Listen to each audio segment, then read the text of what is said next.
Arranca en la semana una situación realmente muy compleja que atraviesa la ciencia, la educación en la República Argentina.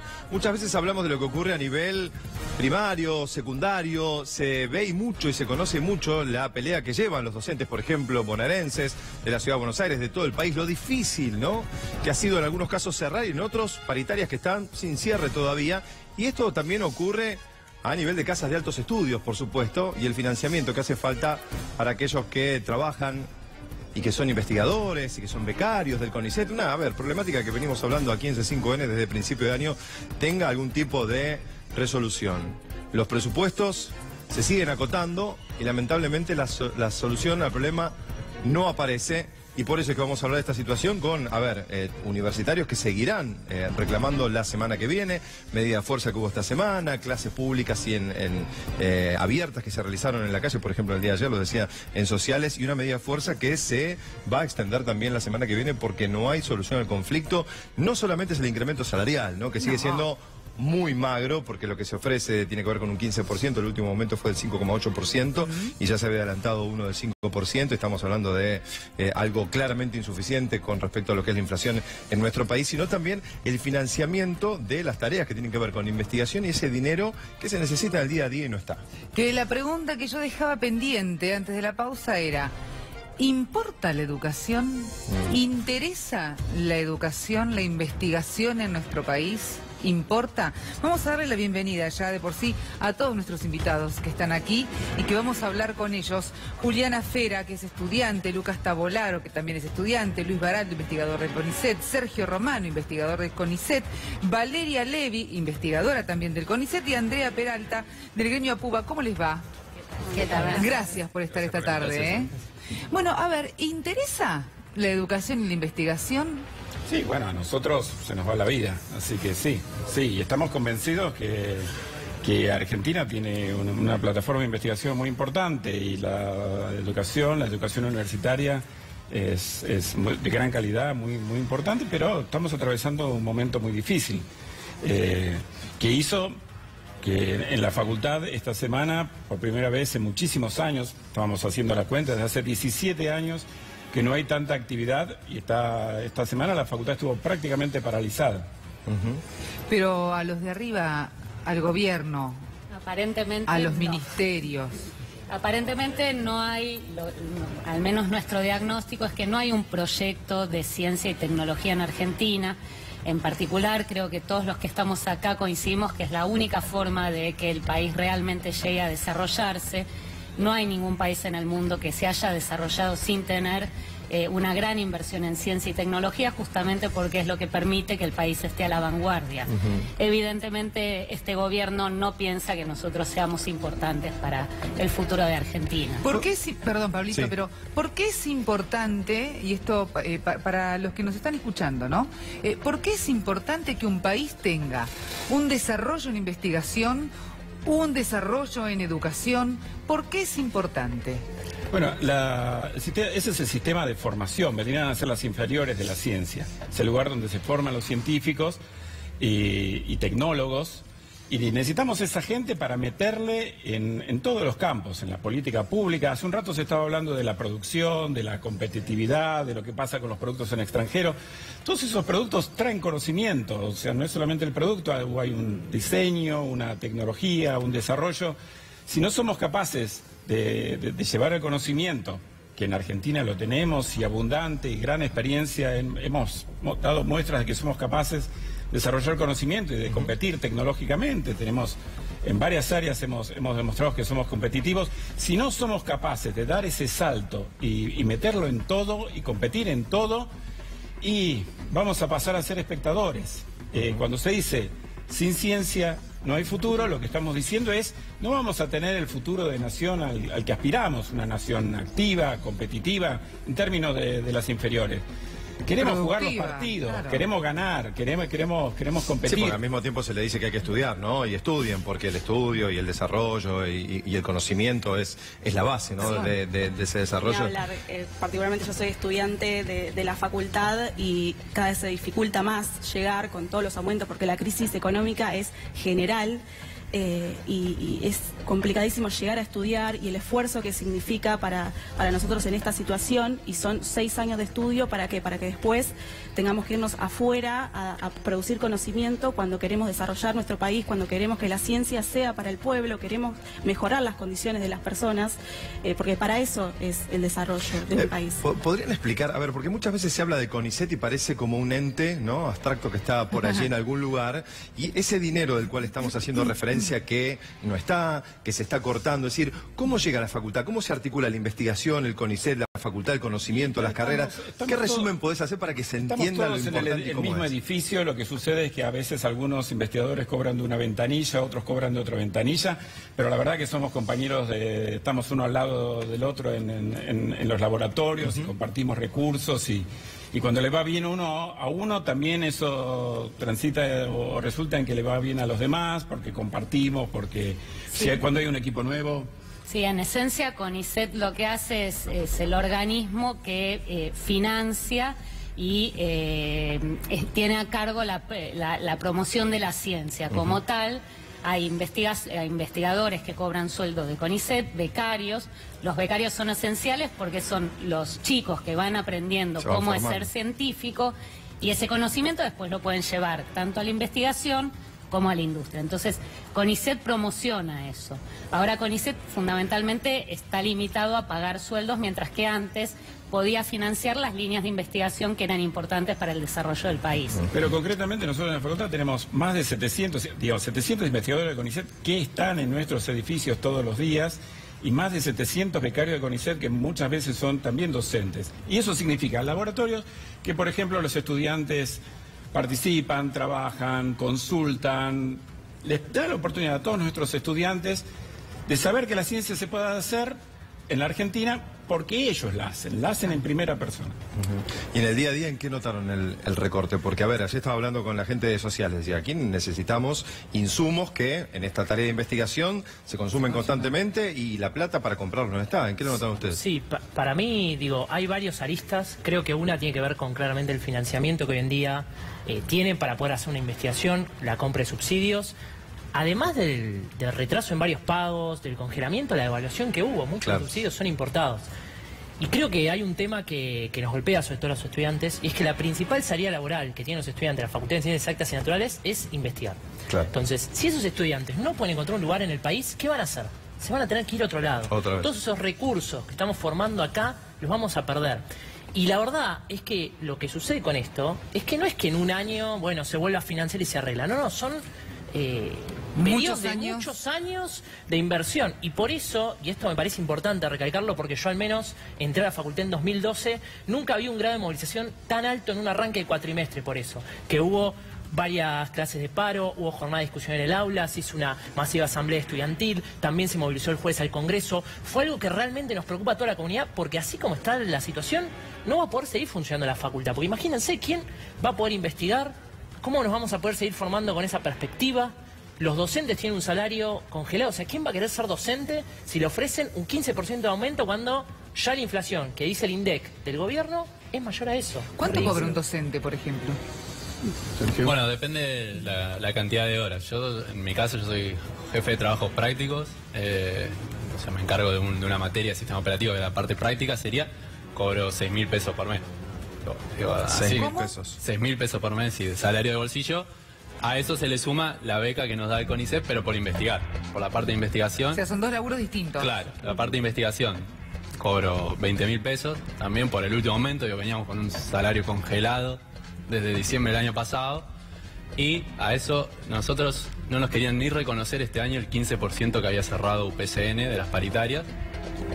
Nosotros tuvimos que hacer esa toma grande, la última toma grande que hubo en el CONICET de acá y en todos los CONICET del país, fue para que nos reconozcan ese pequeño 15%, que obviamente va mucho más atrás de la inflación, pero ni eso nos querían aumentar este año a los becarios del CONICET, que como dice Lucas, año a año eso venía creciendo, y de golpe se empezó a disminuir la cantidad de becas, la cantidad de nuevos becarios que pueden formarse, y sobre todo, también más grave, la cantidad de ingresos a la carrera del CONICET. O sea, ellos dos son investigadores del CONICET, investigadores de carrera.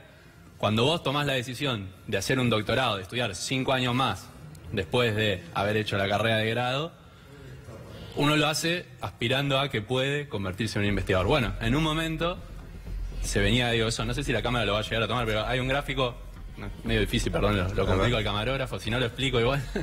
Digo, hay un gráfico de que viene. Mantenerlo ahí está. Lo mantengo acá quieto. Hay un gráfico de cómo venía creciendo año a año la cantidad de investigadores que entraban a la carrera. Claro. Y de repente, digo, esto que se ve acá es el plan 2020 que había hecho el Ministerio, el plan Argentina Innovadora 2020, con la cantidad de ingresos que se esperaban hasta el año 2020 que entre. ¿Ven que seguía subiendo? Sí.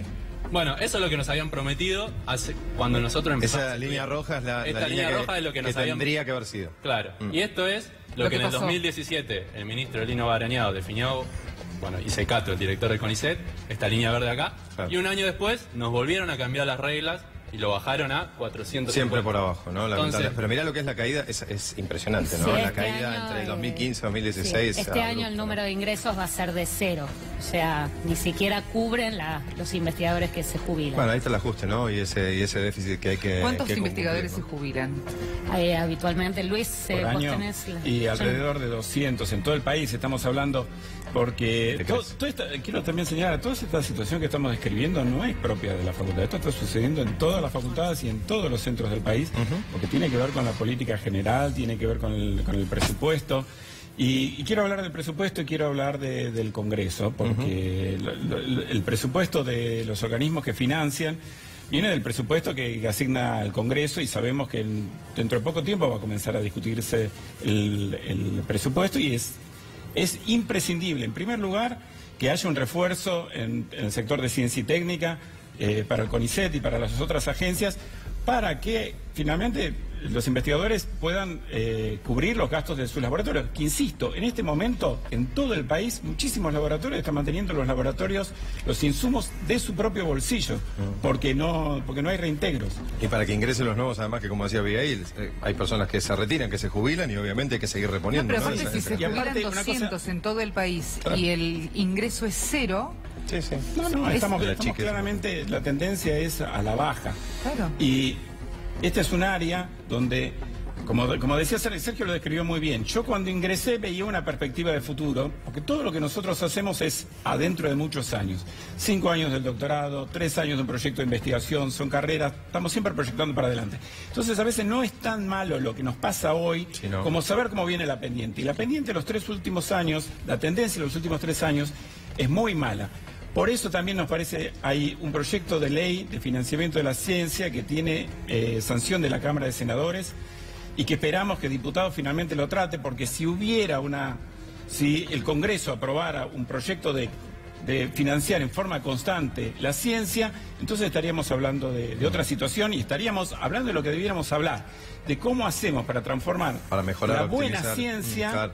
en mejores políticas y mejor calidad de vida para todos los argentinos. Sí, para decirlo sencillamente, estamos ante una nueva fuga de cerebros. Pasó en los 70, pasó en los 90, pasó en los peores momentos de nuestro país, y hoy estamos viviendo una situación parecida. Que lo mandaban a lavar los platos, Quisiera lamentablemente. agregar algo ¿no? sobre la situación presupuestaria, porque me parece que ahí hay un punto clave. En un mes más o menos el gobierno va a presentar el presupuesto 2019. Ya nos vienen diciendo hace meses que ese presupuesto va a ser de ajuste.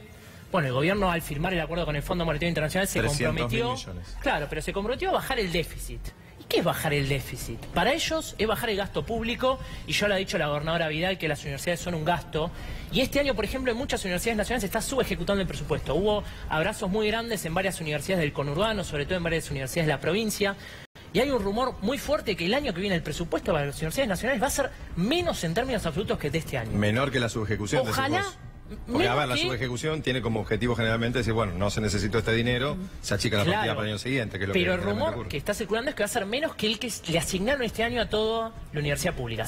No estamos hablando de aumentar menos la inflación, estamos hablando menos en términos absolutos. Sí, y hay La un ver- consenso, esto que decía de las universidades del conurbano, hay un consenso en toda la comunidad científica de que la situación está difícil. Digo, las imágenes que veíamos recién de las movilizaciones, ese día se presentó en el Congreso una carta firmada por el 90% de los directores y directoras de las unidades ejecutoras del CONICET. O sea, el CONICET está distribuido por todo el país, en 22 provincias, en casi todas las provincias.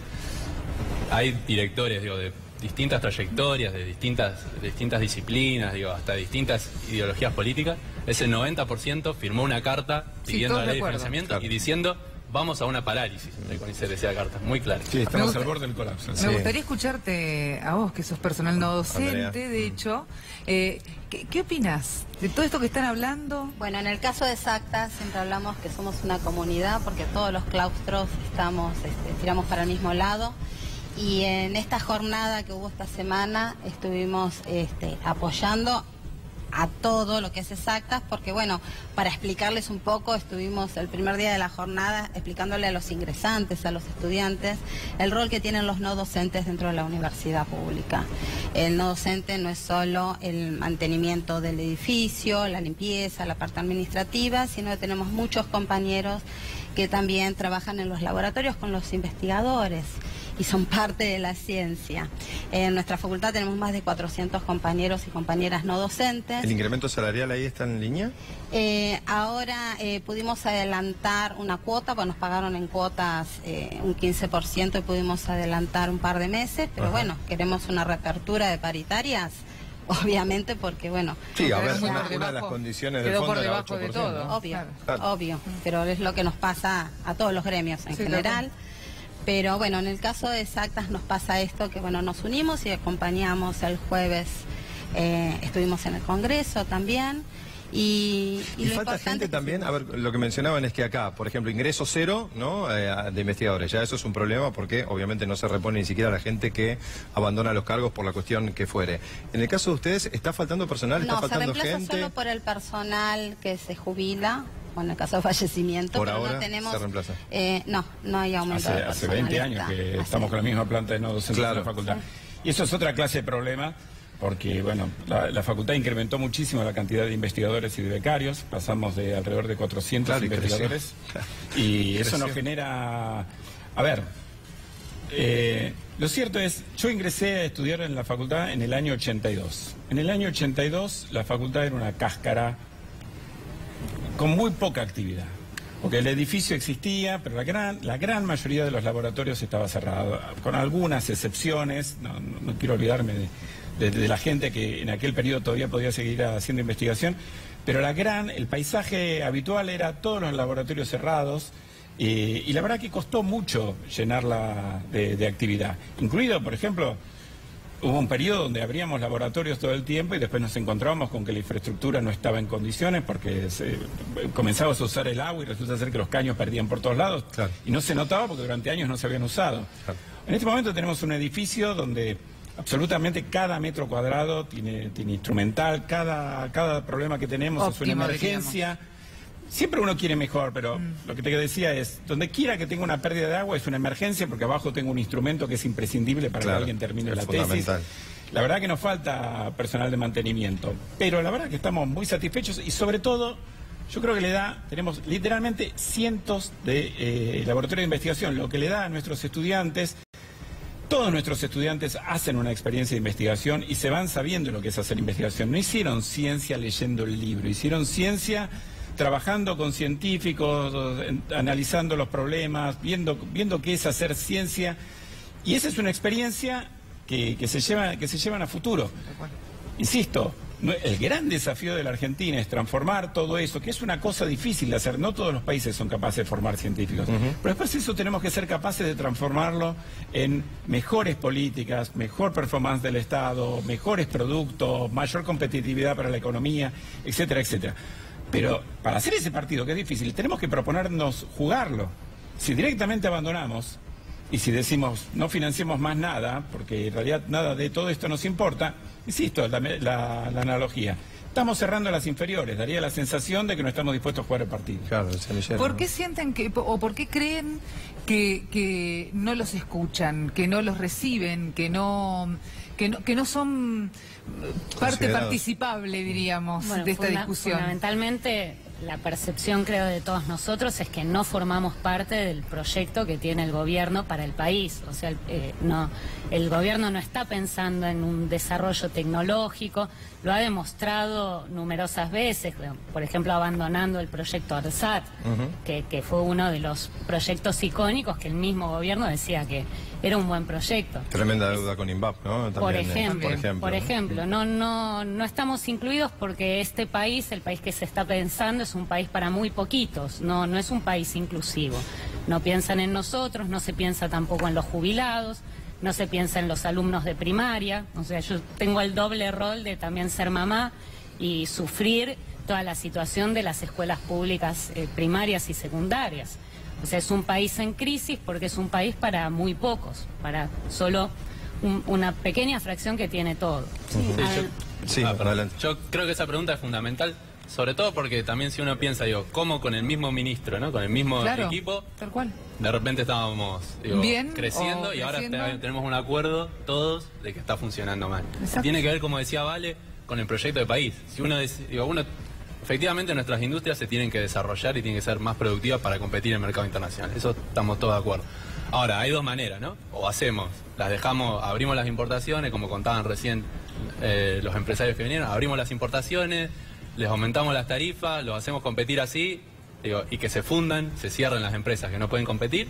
O el otro camino es, invertimos en las industrias, invertimos en la ciencia para desarrollar el país. Hay que elegir uno de esos dos caminos. Bueno, claramente el gobierno eligió uno.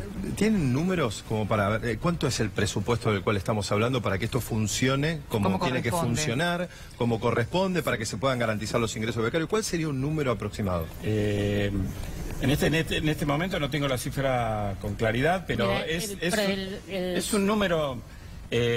Tenía entendido que estaban en más o menos 12.000 millones, 14.000 millones. Estamos en alrededor del... Creo que estamos ahora en 0,45 del presupuesto.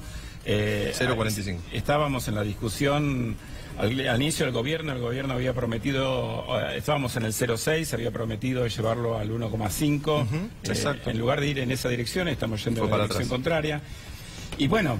Me parece que otra cosa que tenemos que pedir a la hora de pensar en los gobiernos es tenemos que pedir con claridad cuáles van a ser las políticas de desarrollo.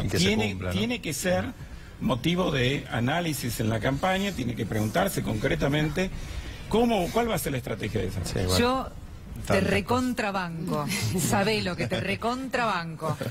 Pero ya lo tenemos recontra claro también los argentinos, que una cosa se dice en campaña y otra cosa es cuando se gana la elección. De hecho, tuvimos un riojano que nos decía, si yo digo lo que voy a hacer cuando gano la elección, no me vota nadie. Salariazo y revolución productiva. No me vota nadie. Y fíjate lo que pasó en el 2015. En el 2015 nos prometieron una cosa, mucha gente votó esa cosa porque creyó, confió. En el 2017 pasó lo mismo.